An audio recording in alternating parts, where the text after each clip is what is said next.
नमस्कार मित्रों, स्वागत है आप सभी का इस चैनल में फिर से। आज की इस वीडियो लेक्चर में हम बात करने वाले हैं आईपीसी के दो इम्पॉर्टेंट टॉपिक्स के बारे में। और ये टॉपिक्स हैं हर्ट और ग्रीवियस हर्ट। हर्ट को हिंदी में बोलते हैं उपहति और इसी को हम कॉमनली जानते हैं चोट नाम से। अगर आपको कोई थप्पड़ मार दे जानबूझ के तो उसे कहते हैं हर्ट। ठीक है, तो ये चीज़ जो है समझनी पड़ेगी काफ़ी डीप में और काफ़ी अच्छे से मैं इसे समझाने की कोशिश करूँगा। वीडियो को पूरी देखिएगा लास्ट तक। अगर आपको समझ में आती है तो प्लीज़ वीडियो को जो है लाइक कर दीजिएगा। साथ में अगर आप इस चैनल में नए हैं तो सब्सक्राइब कर दीजिएगा और अपने दोस्तों के संग इसे शेयर करना ना भूलिएगा। तो चलिए शुरू करते हैं without wasting any more time, without any hustle and bustle. Let's start our topic. So हमारा टॉपिक है हर्ट। ये आईपीसी की सेक्शन 319 में है। कहाँ पर है? 319 में हर्ट को डिफाइन कर रखा है। यहाँ पे 3 इंपॉर्टेंट कीवर्ड्स है, वो मैं आपको बताता हूँ। जो इंपॉर्टेंट कीवर्ड्स हैं हर्ट के 319 में वो है whoever causes bodily hurt, bodily pain, disease और infirmity। ये जो 3 कीवर्ड्स हैं ये आपको ध्यान में रखने हैं, बॉडीली पेन, डिजीज और इन्फॉर्मिटी। अगर कोई भी पर्सन आपको इन 3 चीज को पहुंचाता है, आपको ऐसे कोई बॉडीली इंजरी करता है, बॉडीली पेन पहुंचती है यानी कि शारीरिक पीड़ा, या फिर आपको कोई डिजीज हो जाती है यानी कि आपको कोई बीमारी हो जाती है, और या फिर आपका कोई शरीर का अंग सैतले पड़ जाता है यानी कि सुन्न पड़ जाता है यानी कि वो काम करना कुछ टाइम के लिए बंद कर देता है, तो इसको हम बोलते हैं हर्ट यानी कि उपहति। तो 319 में इसको खाली डिफाइन कर रखा है। 321 में चलेंगे यानी कि एक सेक्शन यहाँ पर हम लैप्स कर देंगे। 321 में बता रखा है कि हर्ट क्या है। हर्ट वो भी वॉलेंट्री यानी कि जानबूझ के किया गया हुआ हर्ट। ठीक है, ऐसा होता है कि कभी कभी हर्ट हो जाता है यानी कि चोट पहुंच जाती है किसी को, लेकिन उसमें हमारा कोई मकसद नहीं होता, उसमें हमारा कोई इंटेंशन नहीं होता, हमें नॉलेज भी नहीं होती कि इसको चोट लग जाएगी। लेकिन जहां पर कहीं हम वॉलेंट्री अपनी स्वेच्छा से किसी को चोट पहुंचाने की कोशिश करते हैं, हमें नॉलेज होती है कि हम इसको अगर मारेंगे सर पे हो सकता है कि इसके चोट लग जाए, तो वहां पर नॉलेज और इंटेंशन देखी जाती है। तो ये चीज डिफाइन कर रखी है धारा 321 में यानी सेक्शन 321 में।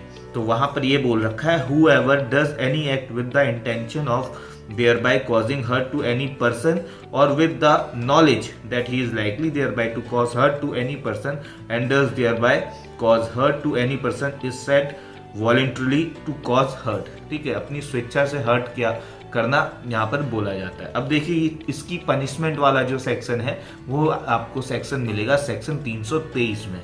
सेक्शन 323 में बोल रखा है कि punishment for voluntary causing hurt. देखिए अगर आपके द्वारा किसी को चोट पहुंचती है और उसमें आपका कोई इंटेंशन उसमें आपका कोई मकसद नहीं होता, बस पहुंच जाती है, चोट लग जाती है किसी को, तब वो ऐसा कोई अपराध नहीं है। लेकिन जहां पे आप अपनी स्वेच्छा से किसी को चोट पहुंचाने की कोशिश करते हैं तो वो एक अपराध है और उसके लिए पनिशमेंट भी दे रखी है। उसके लिए पनिशमेंट क्या है? उसके लिए 1 साल की पनिशमेंट है और 1000 रुपए का फाइन है। ठीक है, या फिर आपको दोनों ही हो सकता है, वो डिपेंड करता है कि आपने किस ग्रेविटी में उसको उपहति की है, उसको चोट पहुंचाई है, उसको हर्ट किया है अगले बंदे को जिसको आपने इंटेंशनली मारा है और उससे उसको चोट पहुंची है। ठीक है, सो ये है 319, 321, 323 की कहानी। 323 के बाद आप सीधा जो है 324 में चलेंगे। 324 में ये दे रखा है कि अगर वहीं पे आप किसी को चोट पहुंचाते हैं, वो भी खतरनाक वेपन से, डेंजरस वेपन से, लिखा है voluntary causing hurt by dangerous weapon और मीन्स। ठीक है, तो इसमें क्या है कि अगर आप किसी लाठी, डंडे, छुरी, ठीक है, ऐसे किसी भी खतरनाक उपकरण से आप किसी को जो है चोट पहुंचाते हैं तो उसमें ग्रेविटी बढ़ जाएगी, उसमें जो है सजा भी बढ़ जाएगी। इसमें सजा हो जाएगी 3 साल की। ठीक है, और 3 साल की हो जाएगी, साथ में आपको फाइन भी देना पड़ेगा।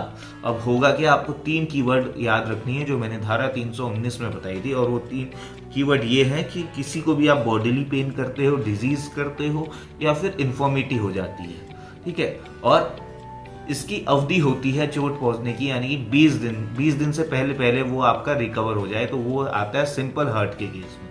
अब एक चीज होती है ग्रीवियस हर्ट। ग्रीवियस हर्ट को मैं भी आपको बताऊंगा, एक सेक्शन और मुझे आपको बताना है इसके साथ। 319, 321, 323, 324 मैंने आपको बता दिया है। 324 के बाद सीधा 10 सेक्शन आगे 334 में चलेंगे। 334 में लिखा है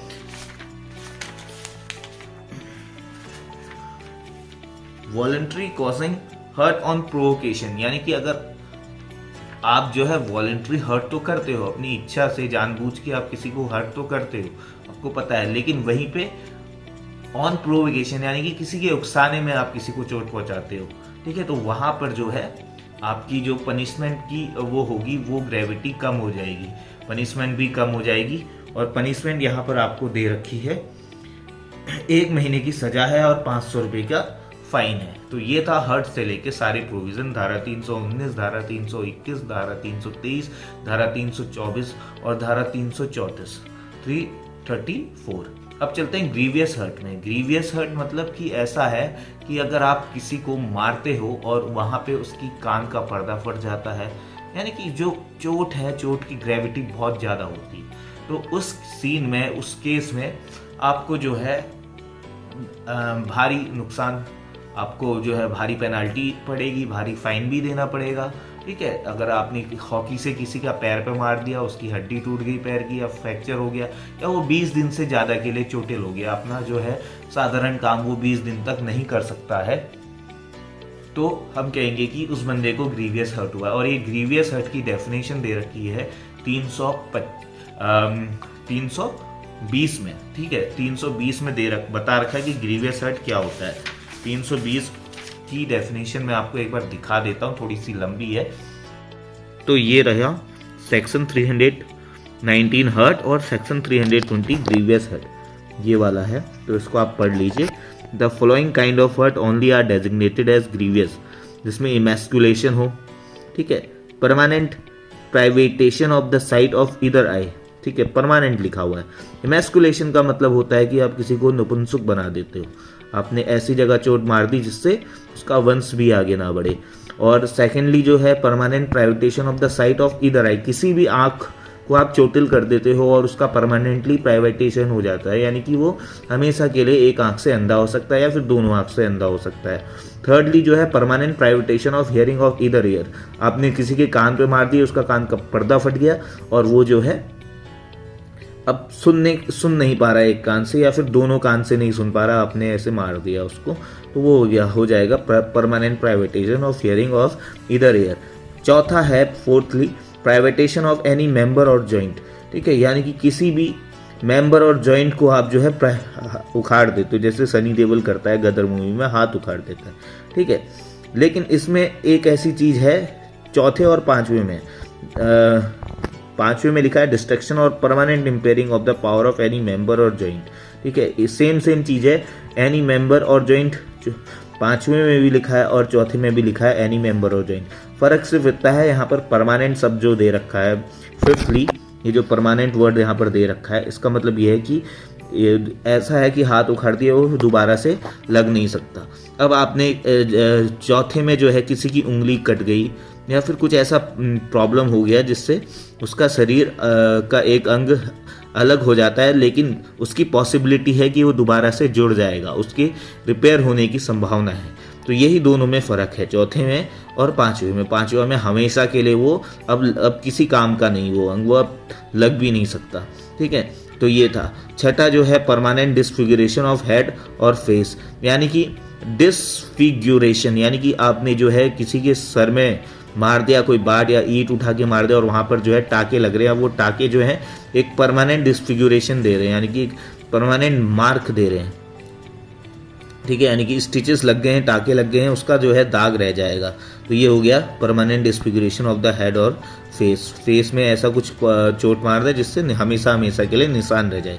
सेवंथ जो है फ्रैक्चर और डिसलोकेशन ऑफ अ बोन और टूथ, यानी कि आपने जो है किसी की हड्डी को डिसलोकेट कर दिया है या किसी का दांत तोड़ दिया है या किसी की हड्डी फ्रैक्चर हो गई या दांत टूट गया, तो ये सब आते हैं ग्रीवियस हर्ट की कैटेगरी में। और जो एट्थ है any hurt which endangers life और which causes the sufferer to be during the space of 20 days. देखिए 20 डेज वाली कहानी आ गई, यानी कि 20 दिन तक वो अपना कोई काम नहीं कर पाता, 20 दिन से ज़्यादा के लिए उसे प्रॉब्लम होती है, तो उस केस में भी जो है वो आ जाएगा ग्रीवियस हर्ट के केस में, बॉडीली पेन हो जाए, ठीक है, और unable to follow his ordinary pursuits, अपने जो है वो रेगुलर जो काम काज करता है वो 20 दिन तक नहीं कर पाता, या 20 दिन से ज़्यादा के लिए अपना काम काज नहीं कर पाता उस चोट के कारण, तो ये हो जाएगा ग्रीवियस हर्ट। आई होप आप समझ गए होंगे। तो आई होप कि ये चीज़ आपको समझ में आई होगी। मैं आशा करता हूँ कि आप अच्छे से समझे होंगे कि क्या ग्रीवियस हर्ट होता है। तो धारा 320 में सिर्फ ये बता रखा कि ग्रीवियस हर्ट क्या होता है। फिर इसके लिए जो है हम 322 में जाएंगे। 322 में जो है बता रखा है कि अगर हम अपनी स्वेच्छा से, यानी कि जानबूझ के, हमें नॉलेज है, हमें हमारा इंटेंशन है, किसी को हम ऐसी चोट पहुंचा रहे हैं कि वो ग्रीवियस हो जाए, ठीक है, यानी कि बहुत ज़्यादा गंभीर रूप से चोटिल हो जाए, और उसमें हमारा नॉलेज है, उसमें हमारी इंटेंशन है, ठीक है, हम जानबूझ के उसको मार रहे हैं, और हमें पता है कि ऐसे मारने से, हमने सर में लोहे की रॉड मारी, हमें पता है कि इसका सर जो है फट जाएगा और टाके लगने हैं वहाँ पर, जिससे उसके सर में जो है परमानेंट के लिए एक निशान बन जाएगा जो पहले नहीं था। तो ठीक है, तो ये हो गया ग्रीवियस हर्ट। तो ये है वॉलंटरी ग्रीवियस हर्ट। कहाँ पर दे रखा है? 322 में दे रखा है, ठीक है। और ये चीज़ हो गई। आपको इसमें क्या समझा दिया मैंने कि ऐसा कुछ किसी को चोटिल करना जो हमेशा हमेशा के लिए उसका मार्क वहाँ पर रह जाए, ठीक है। और मैंने बता दिया था आपको जितने भी मैंने 5, 6, 8 प्रोविजंस बताए थे पनिशमेंट में ग्रीवियस हर्ट के, तो वो सब की केस में जो है ग्रीवियस हर्ट होएगा।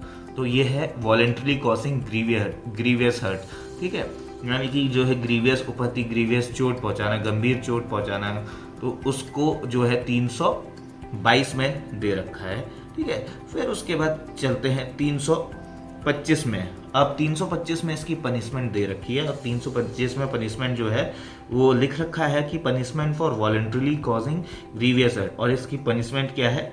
अब सीधा जो है 7 साल की सजा है, ठीक है। और ये आपको मैं बताऊं कॉग्निजेबल ऑफेंस है, ठीक है। कॉग्निजेबल का मतलब होता है संज्ञेय अपराध। संज्ञेय अपराध का मतलब ये होता है कि ऐसा मामला जिसमें पुलिस बिना वारंट के आपको गिरफ्तार कर सकती है, ठीक है।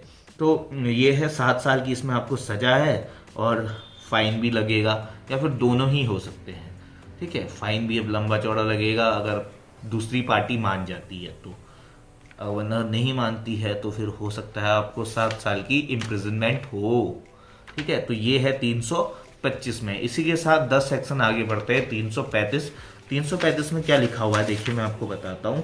Voluntarily causing grievous hurt on provocation, जैसे कि सिर्फ सिंपल हर्ट, प्रोवोकेशन यानी कि किसी के उकसाने द्वारा हमने किसी को हर्ट पहुंचा दिया, ठीक है। जैसे अगला बंदा हमें गाली दे रहा है, हमने उसको थप्पड़ मार दिया, वो तो सिंपल हर्ट हो गया। अगला बंदा हमें गाली दे रहा है, हमने उसके सर में रॉड मार दी, यानी कि उसने हमें उकसाया, कुछ करने के लिए हमने किया। यहाँ पर जो है ग्रेविटी कम हो जाएगी। जैसे वहाँ पर 7 साल की सजा हमें दिख रही थी, तो यहाँ पे जो सजा है वो हो जाएगी 2000 रुपये की, ठीक है। और साथ में 2000 रुपये का फाइन होएगा, और साथ में 4 साल की सजा, यानी कि 3 साल हमें यहाँ पे कम देखने के लिए मिल रही है। तो ये हो गई किसी को स्वेच्छा से ग्रीवियस हर्ट पहुंचाने की सजा, ये दे रखी है 335 में, ठीक है। अगर हम किसी को वॉलंटरली ग्रीवियस हर्ट पहुंचाते हैं प्रोवोकेशन में, तो 4 साल की सजा और 2000 रुपये का फाइन, ये है सेक्शन 335 में। आई होप कि आप समझ रहे होंगे, आपको समझ में आ रहा होगा। तो इतना ही आज की वीडियो में था। Thank you so much for watching this video. Bye. And अगर आपको अच्छी लगी है, अगर आपको पसंद आई है, आपको समझ में आया है कि क्या ग्रीवियस हर्ट होता है, क्या सिंपल हर्ट होता है, तो प्लीज़ आप इस वीडियो को लाइक करना ना भूलिएगा। और जाते जाते इस चैनल को जो है, अगर आप नए हैं इस चैनल पे, सब्सक्राइब करना ना भूलिएगा। और साथ में अपने दोस्तों के संग जो भी इस वीडियो के लायक हैं, मतलब उनके लिए ज़रूरत है, उनको पता होना चाहिए। आपको अगर सही लगता है तो आप उन तक शेयर कर सकते हैं, शेयर बटन दबा के। चलिए मिलते हैं किसी नेक्स्ट इन्फॉर्मेशन वीडियो पे, इंपॉर्टेंट इन्फॉर्मेशनल वीडियो पे। Thank you so much for watching. Bye bye.